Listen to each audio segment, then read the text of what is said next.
So Candlelight Yin, or whatever light you have at your house, Yin.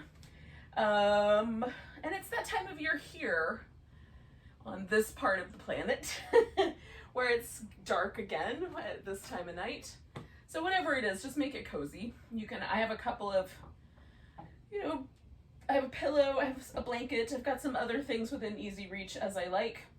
Now, because it's the kind of the, or pretty close to the equinox, which is kind of an equal amount of daylight and an equal amount of nightlight,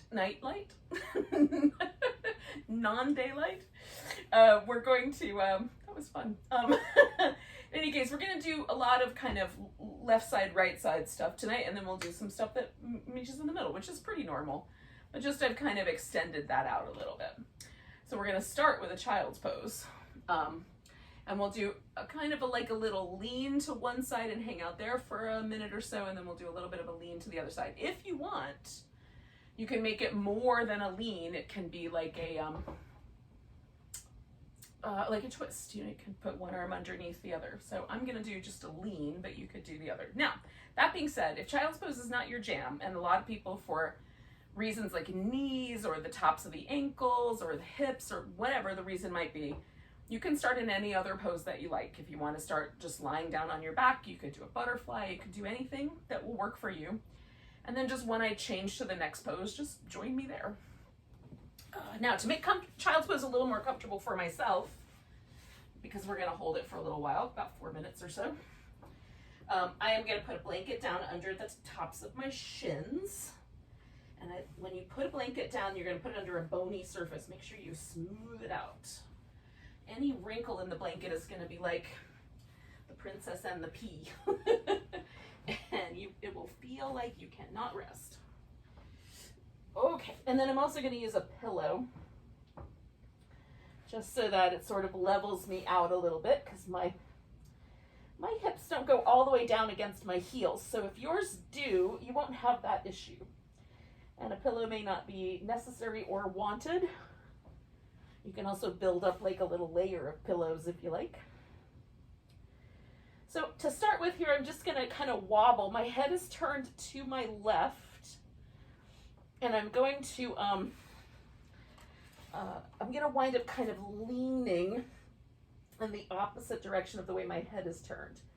So I'm going to lean my weight first to the right, but to start out with, I'm just wobbling back and forth to make sure there's nothing in my knee or my hip or my low back that's going to complain about that before I do it.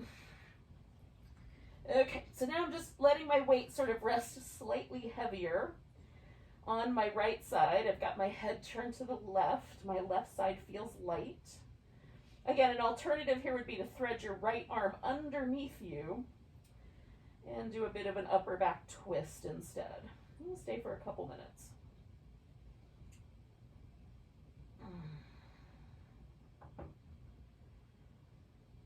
Now, the lean is much more subtle than the twist, but it still has quite a, to me, it's a very interesting thing to do. Just let one side be a little heavier. As I breathe, I can feel a little difference between my left hip and my right. My left thigh, my left shin. It's a subtle difference, but I'm into subtle differences these days.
Okay, so I'm going to take 3 more breaths here.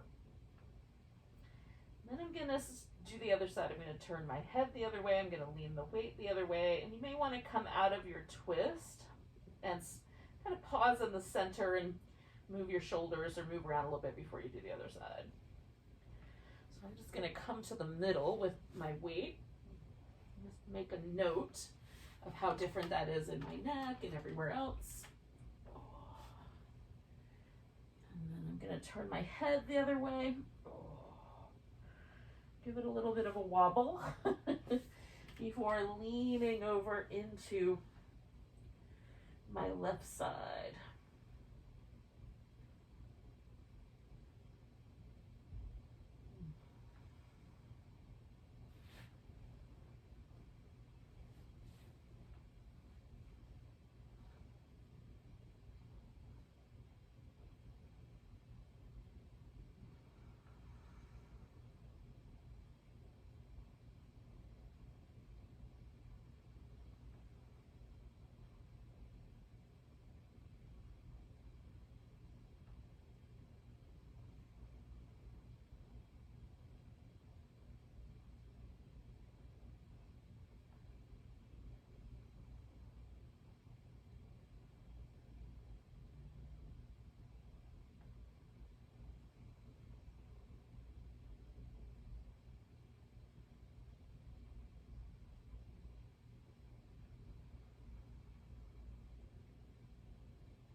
So I'm going to take 2 more breaths.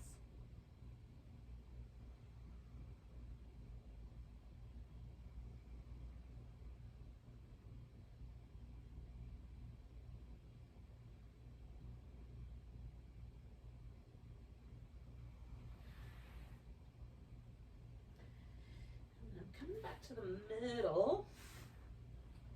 And I'm going to eventually kind of slide myself out into a Sphinx, but first, I'm just going to take a little moment to wobble here.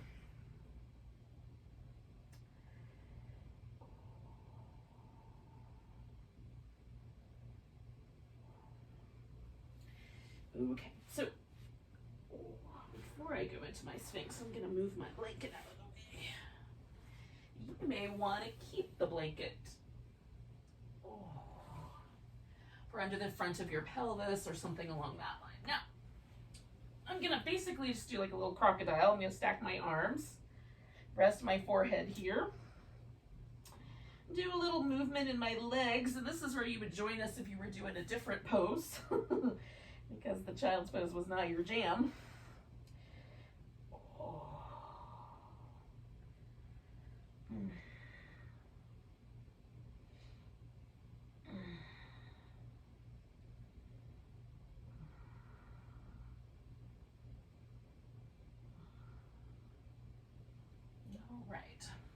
So we're going to do a little frog here. Now, you can prop up on your elbows. Well, a half a frog. You can prop up on your elbows, or you can stack up some pillows and kind of prop yourself up on a pillow, or you can stay kind of low to the ground. So pick a leg. I'm going to pick my left leg first. And come on out to the side. So you can make your leg into kind of a frog flipper. You can just see how high your knee wants to come up. Everybody's got a slightly different hip joint. So some of us, the leg will want to be lower than the height of the hips. Some people, the leg will want to be higher. Some of us are kind of right on that line. And then you can, if you want to, reach back and hold this other foot. For tonight, I'm going to leave that guy just out long and just let the front of my hip relax. I have other plans for that hip in a minute. Okay. So, building up a little stack of props. We're gonna hang out with this frog for about 4 minutes. Pretty, somewhere in that range anyway.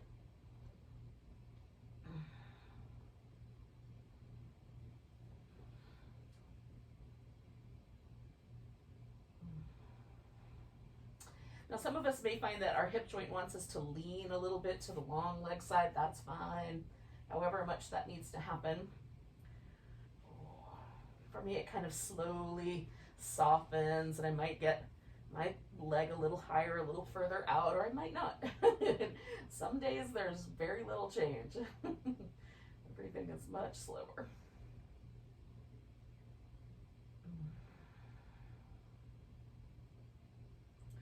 For me, this pose doesn't feel like much is happening, but when I'm done with the pose, I feel a lot of things were happening.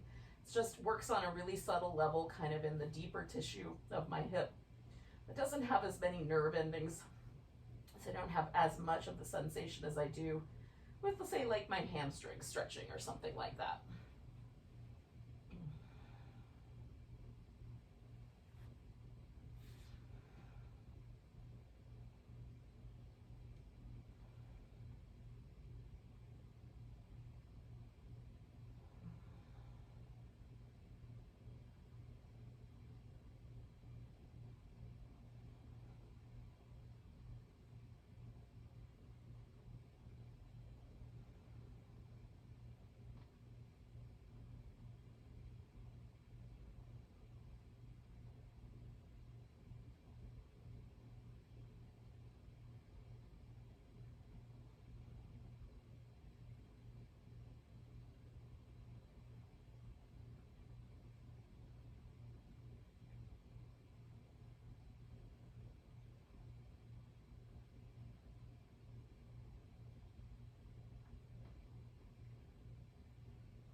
Through or so, maybe a little past the halfway mark.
So we're going to take 2 more breaths.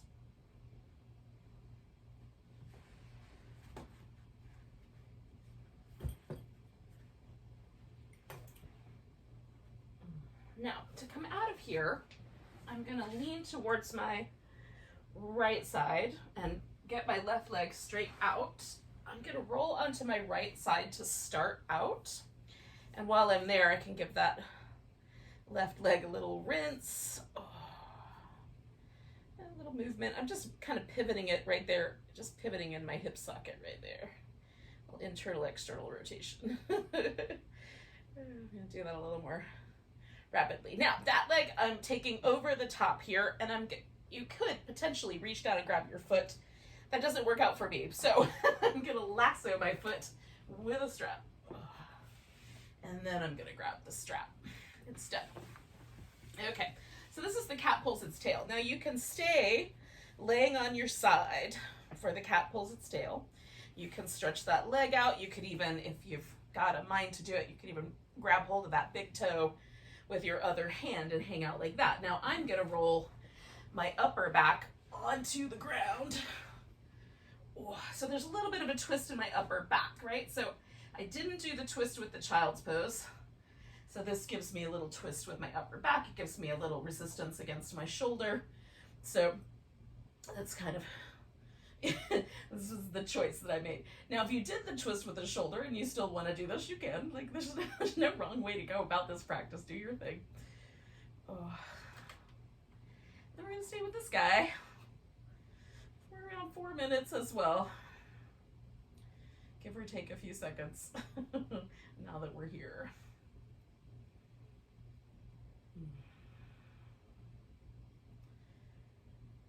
Now sometimes I find I like to stretch this leg out, and then I might want to do like a little pillow or a little blanket and kind of let it give it a little place to rest. Like sometimes that's nicer than having the foot rest on the floor. So if the foot resting, like on my other side, my foot doesn't quite rest on the floor, so I like a straight leg there. On this side, I kind of like having the foot on the ground. So don't be afraid. What I'm basically getting at is don't be afraid to modify things. Make it your own.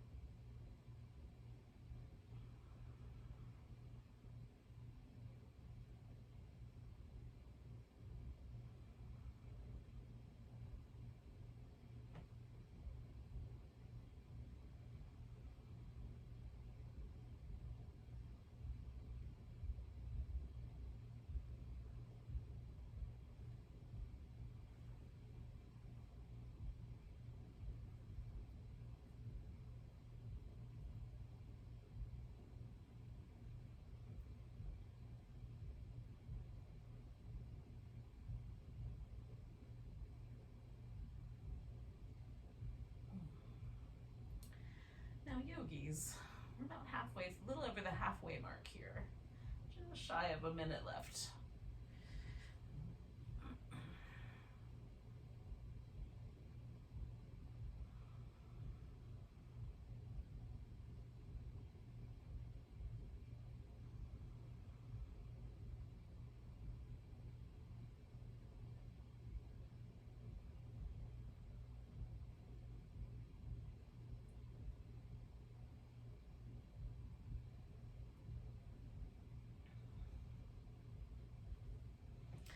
Felt like frogs and cats were appropriate animals for this time of year. I hope you appreciate the poses that are named after them. You may or may not love, but I do hope that at least that part you like. You can let me know later or leave me a little comment. Oh goodness.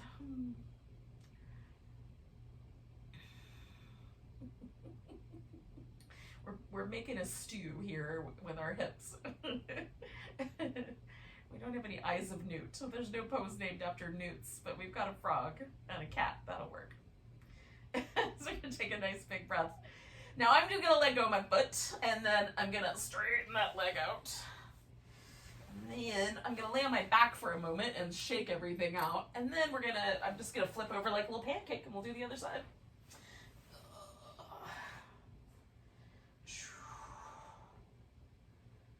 Oh my goodness.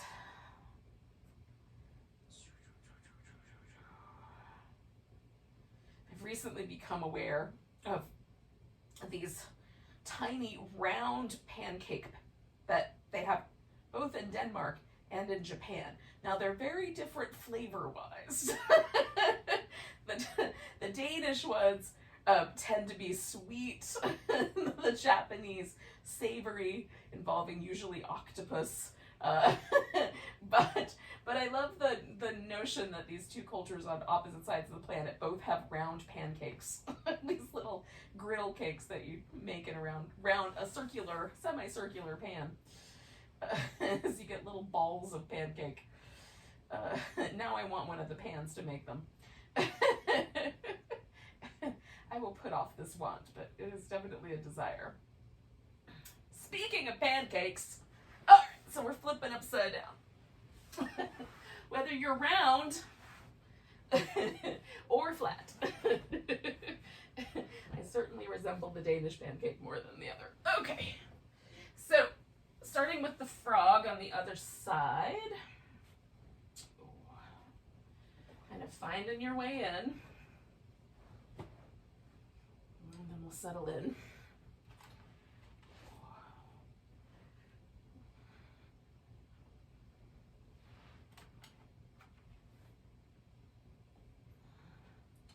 And again, so sometimes, once I get, I haven't quite settled yet. I'm still, I'm adjusting.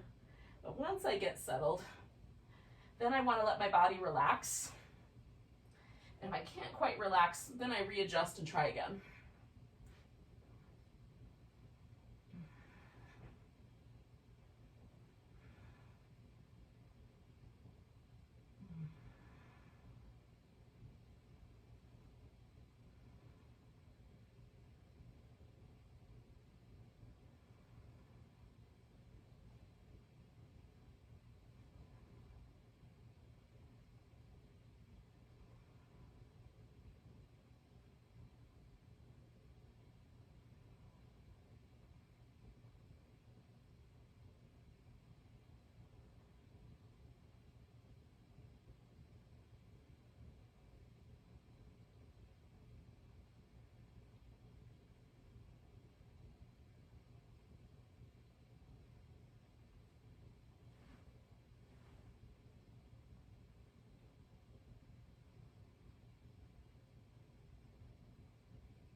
So we're about halfway here.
So again, we're going to take a few breaths here, about 3.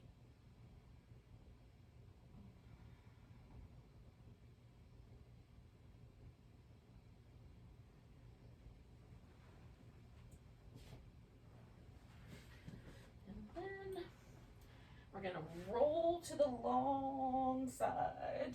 And again, before I go too crazy, I'm gonna give my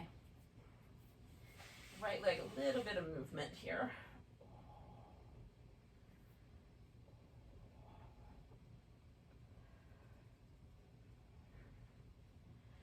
And then I'm gonna step that foot over.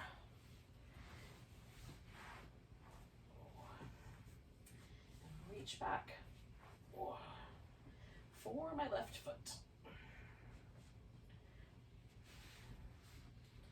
All right. So here we are. Finding our way. Oh.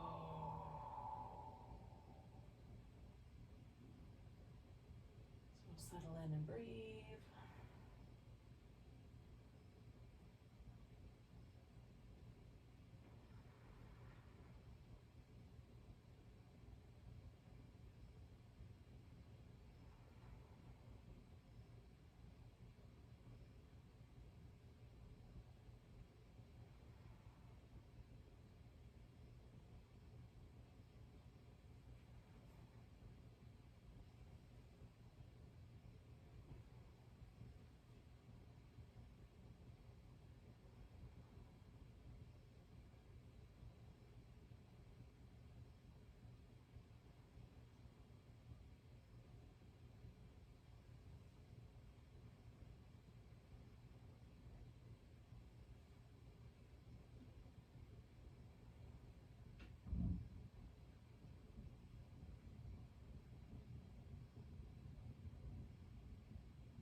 So we're about halfway.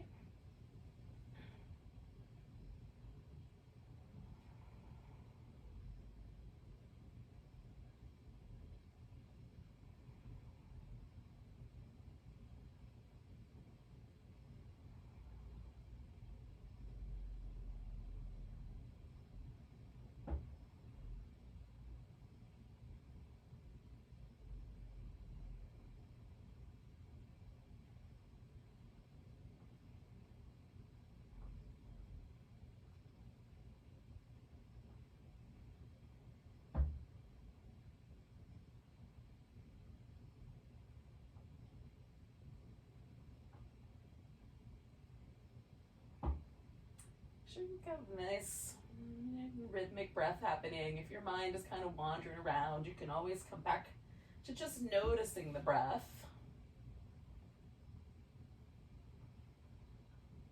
Stay for a bit longer. For me, it's helpful to sort of look for little pockets where I'm holding my muscles tight. Try to let everything really relax. That's kind of my focus, is just letting everything get softer.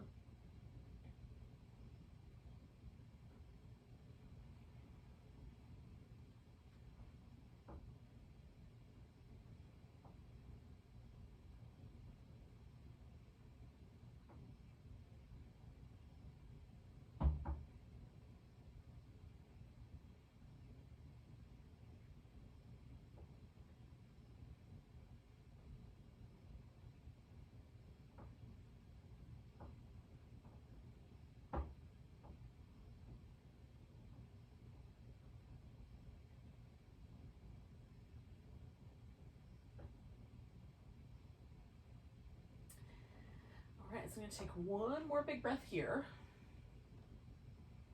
And then I'm letting go with my foot. Oh, and gently straightening my leg out. Oh. And then, friends, one more time. I'm going to come all the way onto my back. And take just a moment to kind of rinse out that little segment of the practice.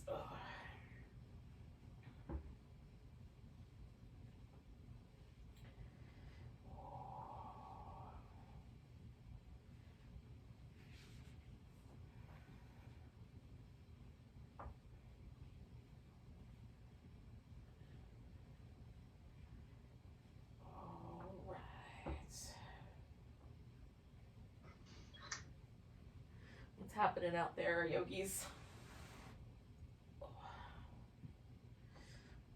Okay, so here's what's gonna happen next.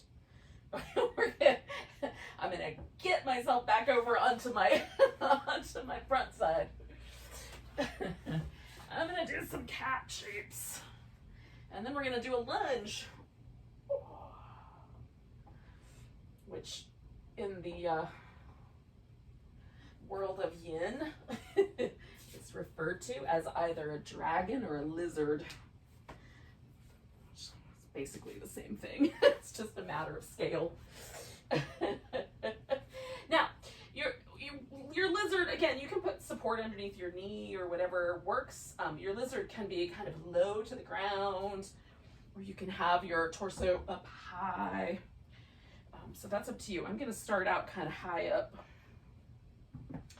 and then kind of work my way down. All right.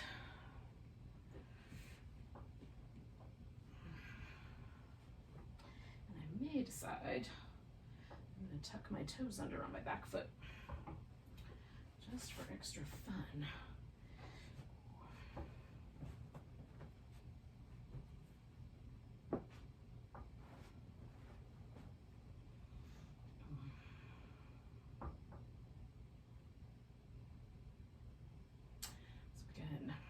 Do about, pretty close to four minutes here. I'll give you a couple little signposts along the way. And if you determine that you are done after 2 minutes, I'm not going to say anything. Or that last minute, whatever it might be. I mean, what would I say anyway? It's your house, you're doing what you want. I'm just laying down a groove, making a suggestion for how we might do things tonight.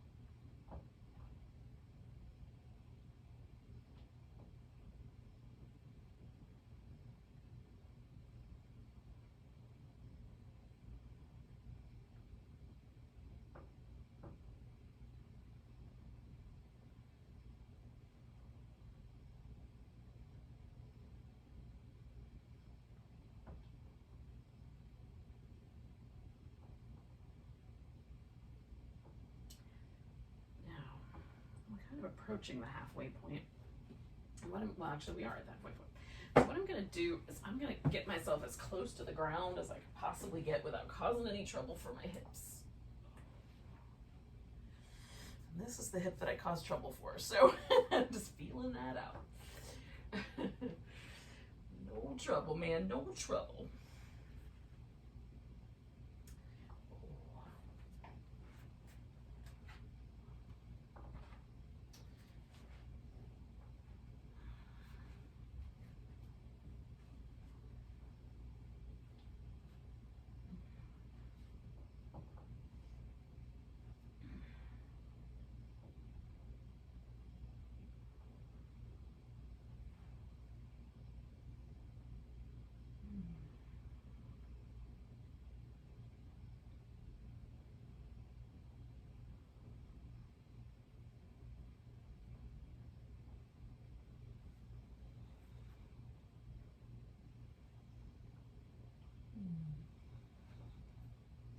Now this pose all by itself sort of rides the line of the yin to yang ratio, right? So it's it has some yin qualities of approaching it in a yin way, trying to be super relaxed, but it definitely is a pose that requires a little more muscle to hold ourselves up with. So it kind of threads that line, that little tiny yang dot in the otherwise large field of yin in the Tao.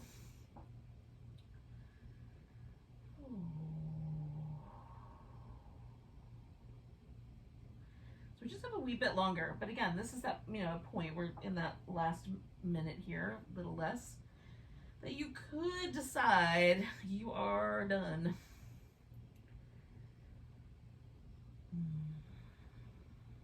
We're going to take 2 more breaths. Now, what we're going to do after this is either turn this into a swan pose, and you would maybe do this leg that's up front as your swan leg, or you can, I'm going to do a square pose. So this guy's going to go up on top with the square. So you could do either of those if you have a preference for one.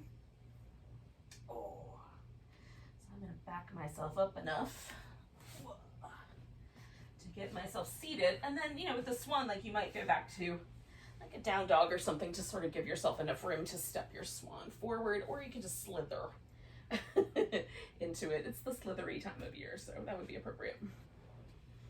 Okay, so to make the square, I'm going to try to get my thighs to make a square, and I'm going to stack this guy up, and I'm going to use props to help me out with that.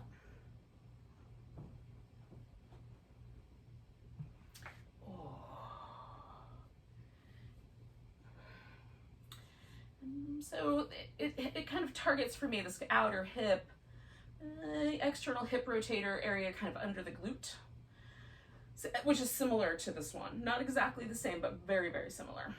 So for me, they can kind of be either or. So pick the one that you like. And if you change your mind, you can do the other one. There's no rules. You want to go halfway and then switch to the other pose, you can do it that way too.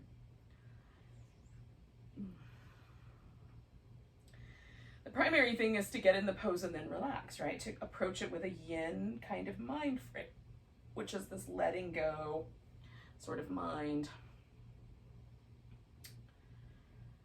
This is the time of year where Persephone, in the Greek legend, goes down into the underworld. Going down. Relaxing down into things a bit. Although it doesn't usually feel like a very relaxing. If you have kids, especially school-age kids, it probably doesn't feel that relaxing this time of year. For me, the slightly earlier day kind of invites me to do nighttime things a little earlier. So it feels a little more like pulling back a little.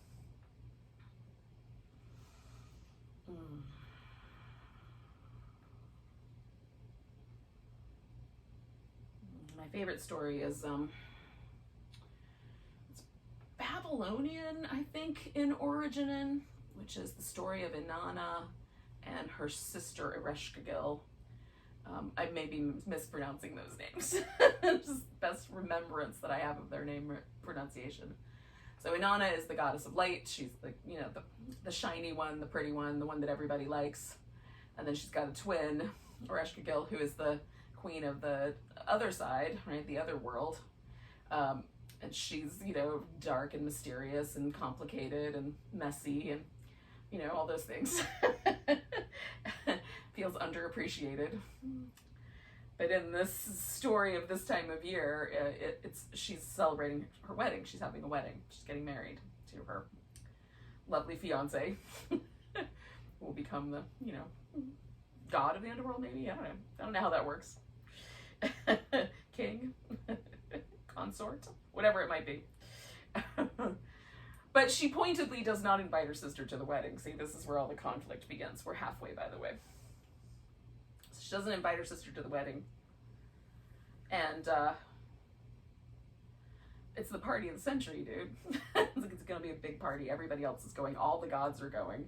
Even Neptune. I mean, for crying out loud, even the god of the sea is going. How can you leave? How can you be left out? So Inanna decides that she's going to the wedding no matter what. But her sister sets it up. It's the last minute here.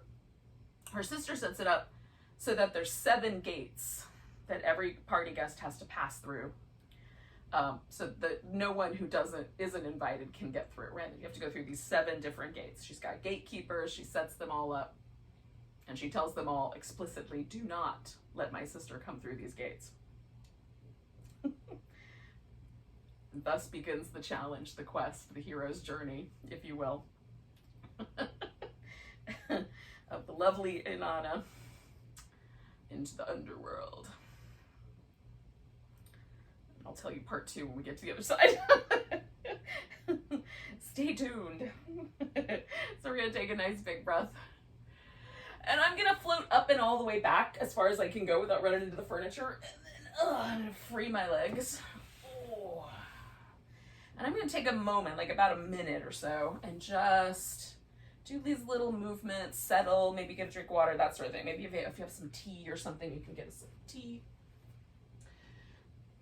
Once the weather is cooperating and I feel like hot beverages are good again, I will definitely have tea when we do these. I'm not there yet though, friends. Oh.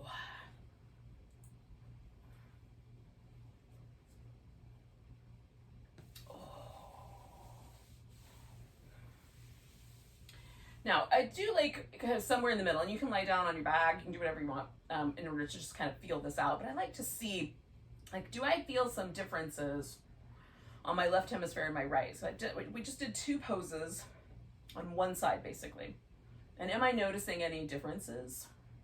And so, you know, like this leg feels a little bit longer. It just feels softer. It feels a little closer to the ground. It doesn't seem to matter, like, what position I'm in. There's almost always some differences. Now, you know, depending on the position, I might notice more nuances than others, but, you know, because there's other muscles that have to work to hold me in the seated position that I'm not feeling as the same way. But in any case, hopefully that makes sense.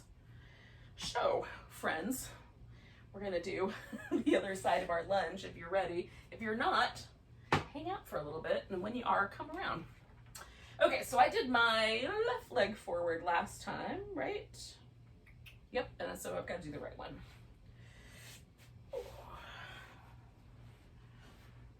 Okay.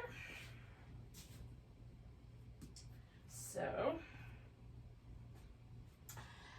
I'm going to find my way into the lunge.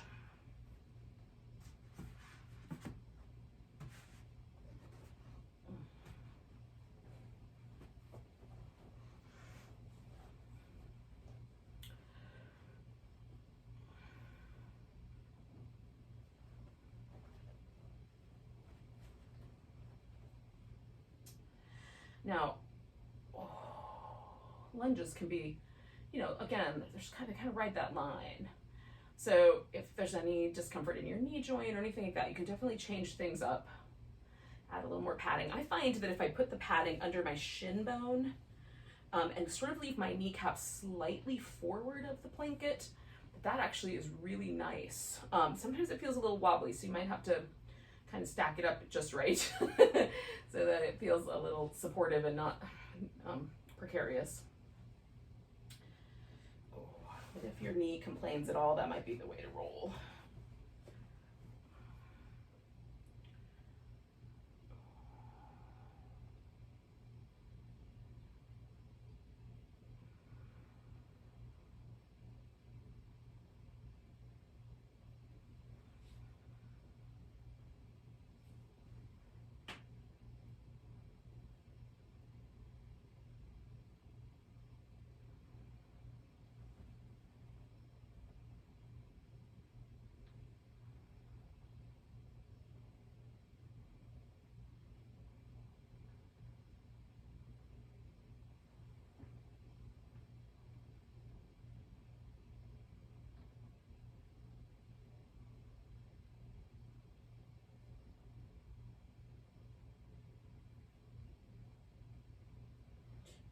we're halfway. So again, I'm going to kind of make my way down to the underworld here.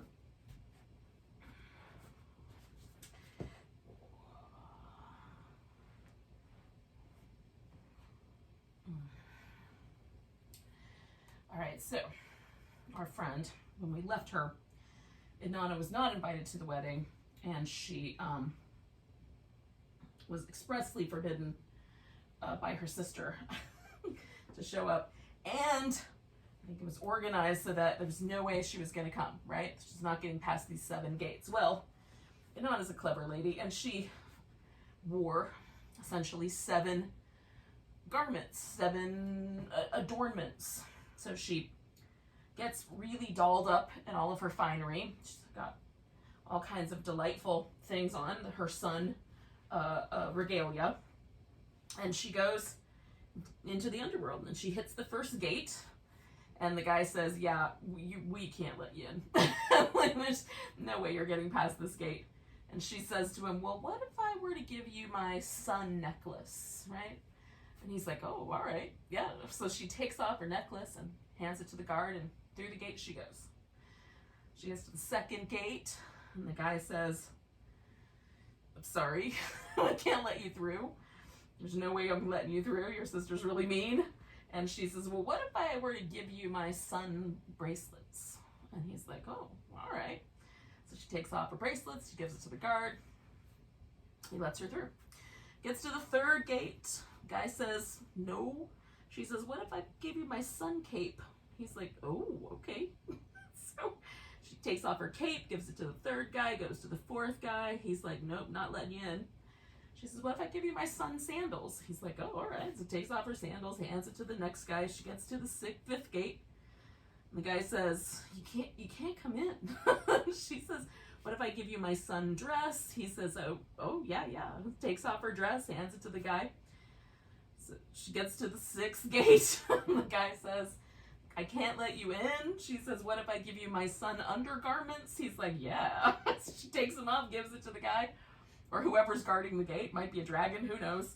And she walks to the 7th gate. All she's wearing at the 7th gate is her crown, right? She gets to the 7th gate, last gate, the one before her sister's going to be really, really mad. And the guy says, I can't let you through, ma'am. And she says, what if I give you my sun crown? And he's like, okay. Takes her crown, off she goes. Naked as the day she was born, she enters the kingdom of her sister, Ereshkigal. And there's a wedding. So, of course, like, you would think that would be like somewhat humiliating. Maybe it would sort of placate her sister. She's, she's naked. So you would think. Taking 2 more breaths, yogis.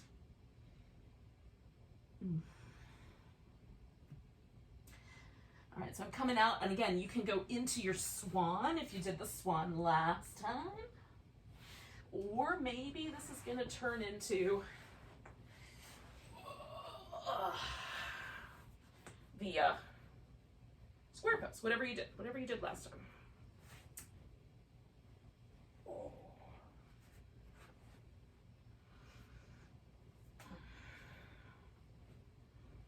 All right. So once we get all settled in,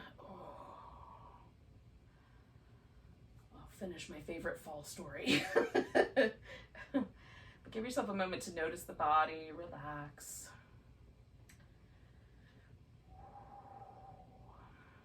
Breathe. So she walks into the wedding naked. Pretty humble. But it's Inanna, she's the goddess of light. So she's sparkly no matter what she's got on. And her sister takes one look at her and says, you weren't invited. Reaches over, grabs the sword out of her, betrothed's waist hilt and cuts her straight in half. Just cuts that girl in 2. And of course the world turns to darkness. Everything is dark. And Ereshkigal takes her sister's body and she hangs it on a hook right there in the dining room. Right? Shades of Game of Thrones, I'm sure. And then the wedding proceeds. They have a wedding, there's a party. Everybody has a party. They're already in the underworld. It's pretty dark down there anyway, I guess, on the other side of things. It's pretty dark. So they say. And then the party's over. People go home. But the darkness persists. The coldness persists, right? And so the people start complaining. We don't want it to be dark anymore. We're done. We don't like it. We want to go back to the way things were. We want to go out again. We want to have fun. We want to do what we want. And you know, all the gods hear all this discomfort and unrest, and they meet amongst themselves and they say, we've got to do something. We've got to do something. We've got to bring this girl back. And they're like, I'm not going down there. Like, there's not a god in the heavens or anywhere else that wants to go down there and confront Ereshkigal and ask for an honest body back. Not a one. So the god of the sea says, maybe I can do something. And he digs out some earwax. By the way, we're halfway through. Digs out some earwax and some toe jam and some belly button lint. Mixes it together. Makes two little like crustacean-like creatures. And he says, all right, fellas, your job is to get that girl and bring her up here. Bring her back up to the upper world. Off the crustaceans go. Down into the underworld. And they know that they can't just take the girl because Ereshkigal spends every day meditating. Like over like all of the wrongs that have been done to her next to her sister's body. So the approach that they take is they befriend her. So one little crustacean lands on her shoulder and one little crustacean lands on her knee. We got 1 minute left. And says, tell us all your stories, man. We're here to listen. And so she just tells them everything about how she's wronged and all this stuff and how she feels. And they're just like, yeah, we hear you. And they just listen and they listen and they listen. And no matter what stories she tells, they just listen. They're just supportive ears. That's basically their job, just to be a supportive ear. You're right, man, you were wronged, they say. They just listen. And eventually, Ereshkigal gets to the end of her list of grievances. And she says, you guys are my best friends. No one has ever listened to me like you guys listen to me. You can have anything in my kingdom. Take a big breath. And then we're going to leave. We're going to come all the way out of the pose. Give everything a bit of a stretch. Rinse everything out.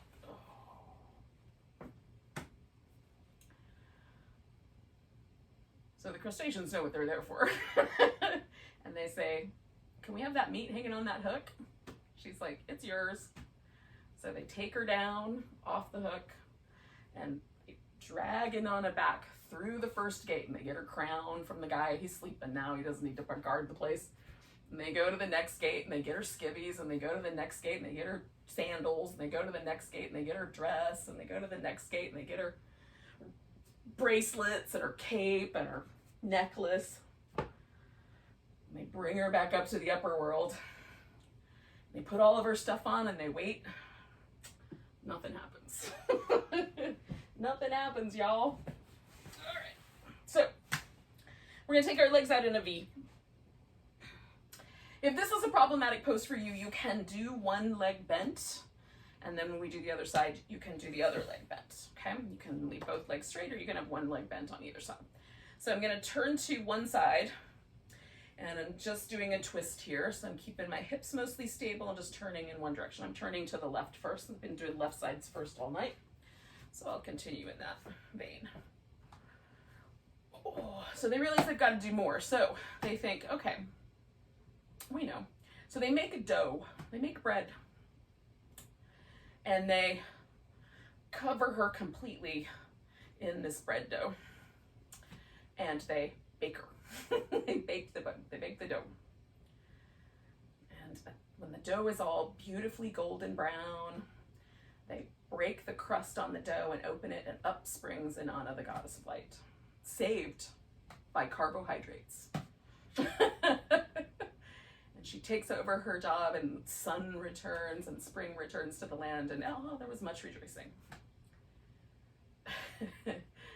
So what's the moral of the story besides the fact that bread is good? And maybe don't go to your sister's wedding if she's really adamant that you don't. I think there's a lot of potential morals to the story, right? But mostly it's a tale about how part of the world, part of the time we spend in darkness and part of the time we spend in light, and life is like that. Sometimes we're in the dark, sometimes we're in the light. All right, friends, we're gonna stay here for about 3 more breaths, and then we're gonna fold over that leg.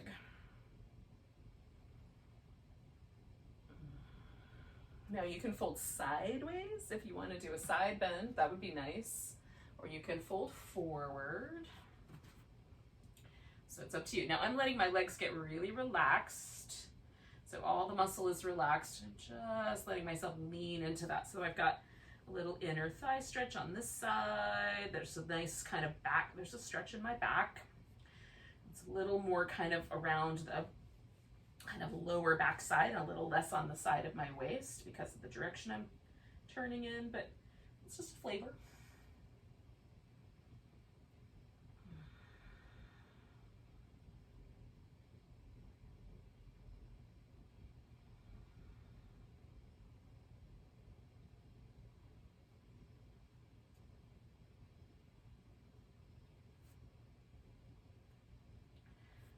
That we necessarily have to say, oh, it's fall, it's winter, so it's time for me to, get all dark and stuff.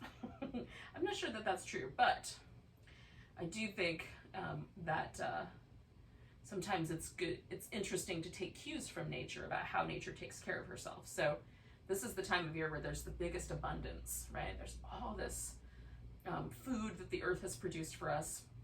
She's dropping seeds everywhere. Leaves are going to start to fall at some point. I noticed this morning when I took trash out that there's a gajillion acorns already starting to come down. So clearly the earth is providing in a way. And so there's an opportunity for gratitude, an opportunity to be grateful for what we have reaped, what we've harvested in our world. And that's nice to kind of take a cue from.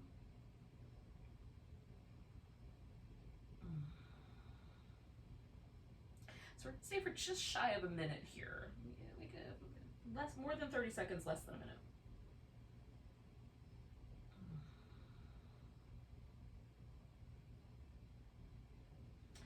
And with my practice, the kind of reaping and sowing I do here really is about sort of quality that I bring to it, how kind I am to myself, and how I sort of watch whatever judgments are coming up about whatever it is. Maybe one side's tighter than the other, and I've got a little judgment about that. 2 breaths. So the second breath, I'm going all the way up. And I'm going to pause in the middle for a second. I'm just going to bend my knees a little, give myself a little wobble.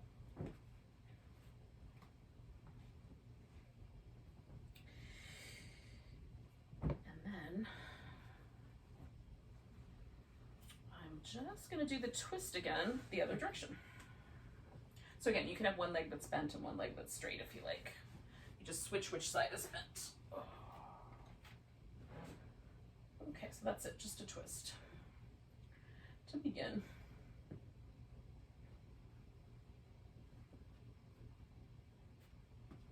And then I like in this kind of, I like taking my cues from the seasons. And so the fall season is a little shorter season, usually. Feels shorter anyway. It's like summer kind of lingers on in Virginia for a while, then we get this kind of really beautiful, delightful, crispy autumn weather for 3 seconds. And then we have Indian summer, late summer, second summer, whatever we want to call it. I think Indian summer is only technically after a frost. Maybe it's second summer. But anyway, we kind of proceed that way. One of the things for me would be to kind of acknowledge in my practice and as well as in nature that, there are patterns, there are not really seasons per se, but there are like responses. There's certain patterns in my body that are there in part because of my genetics and in part because of how I use my body. Twisting this direction for me is more challenging. It doesn't feel the same. There's more sensation. It's not bad, it's just more. Sometimes I find myself sort of trying to make myself twist the same amount. But do I have to? That is the question. And so that's where I'm trying to find the balance, right? Between the two. Between effort and softness, presence and acceptance, pushing and pulling, and letting go. Okay, so once again, we're folding over the leg. However you folded last time, you can fold again, whether you did a side bend or just straight down.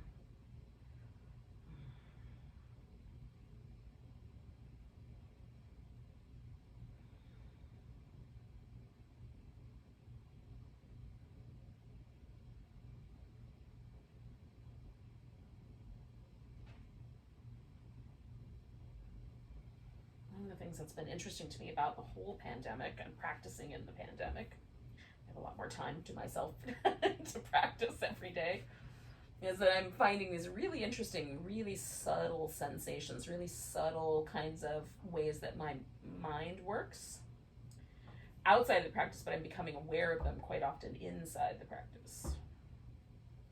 And the ways that I might sabotage myself a little bit in my life. That's interesting. I haven't quite figured out how to act on those insights yet, but I'm aware of them, so that's the first step.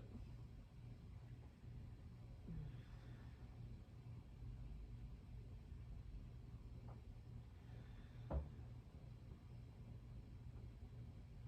I'm going to stay for about another minute or so.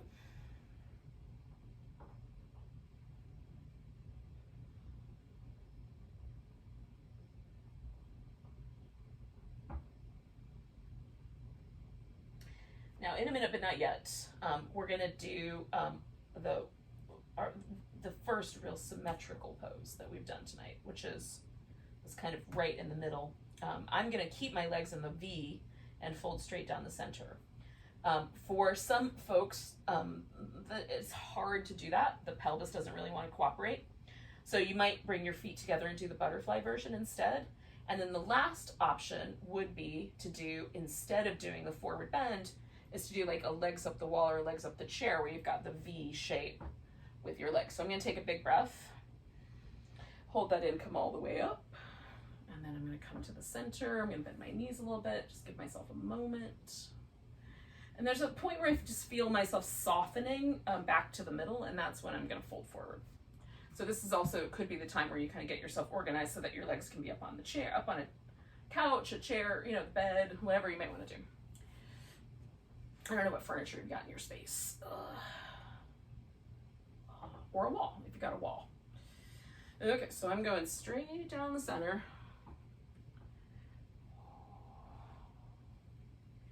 We've been in this shape for a while, so we're just gonna do 2 more minutes.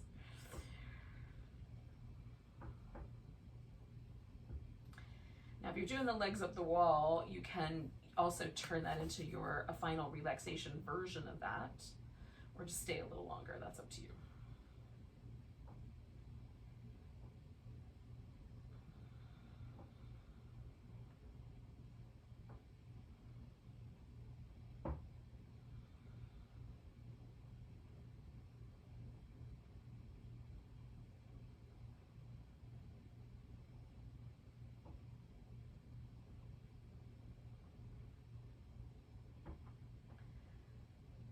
The ultimate metaphor for the story is that sometimes we have to let go of all the things we think we love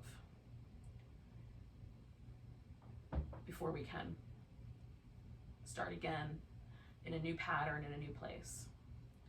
So I do hope for myself that I can do that, that I can let go a little bit of some of my projected ideas about how things ought to be, and find new ways of being in the world And I hope that we can do that as a group, as a people as well.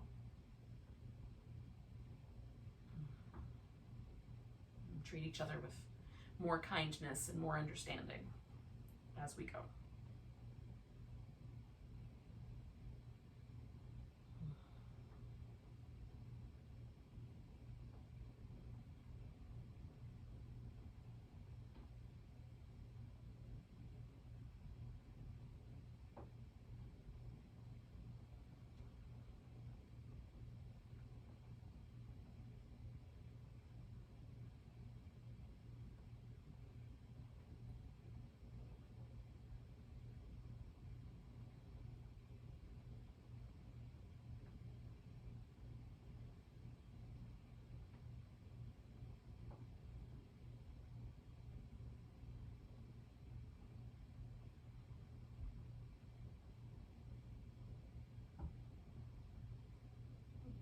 Take 2 more breaths.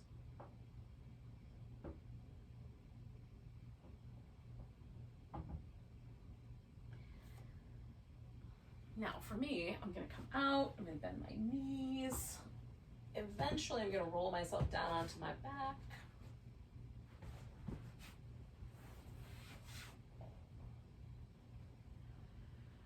Once I get there, I'm going to do some little back massagey, leg windshield wipery, pull my knees into my chest kinds of movements. And I'll invite you to do the same. Now, if you want to stay with your legs up over the edge of the chair, up over the edge of the couch, up on a bed or a wall, you can do that, because that's a nice relaxation as well. Just bring your feet closer together so it's a little bit kinder, or as kind as you like it.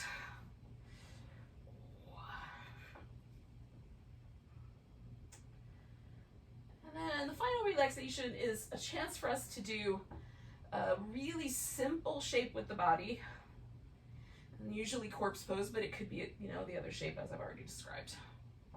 But something really simple that lets every muscle really relax. So we're going as yin as we can possibly get.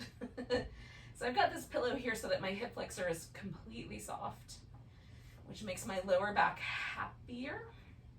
So if that is something that happens to you when you lie on the floor, your low back feels like it arches too much, put something under your thigh, usually thigh bone. Sometimes the knee too. You can experiment and see what you like best.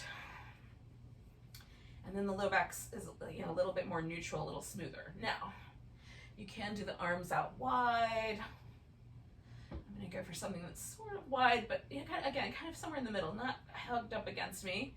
Some people will like having the arms over the top, and that's fine too. You can put them over your belly or over your heart. But something that will let your shoulders relax, that's the important bit. Find a position for your head that feels like the chin is level. And there's not a lot of pressure around your neck or your shoulders. There's no numbness or tingling in your fingertips. Or at least no unusual numbness or tingling. And then let your body relax. Try to let go completely.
Take a moment and notice your breath again, yogis.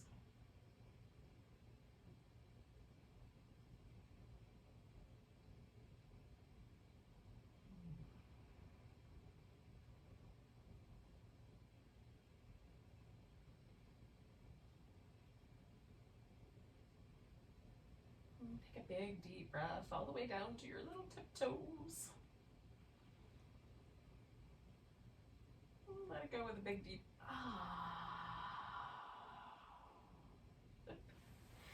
Then as you're ready, you can wiggle and stretch and move around.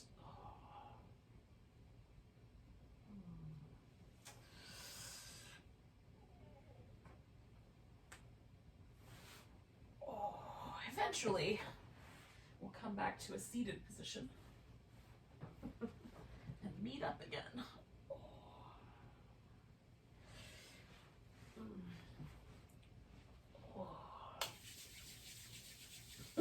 Thanks for joining me for some yin yoga. We're going to take a big old breath together. Nice big inhale. Big deep sigh. Namaste, friends. Happy fall equinox.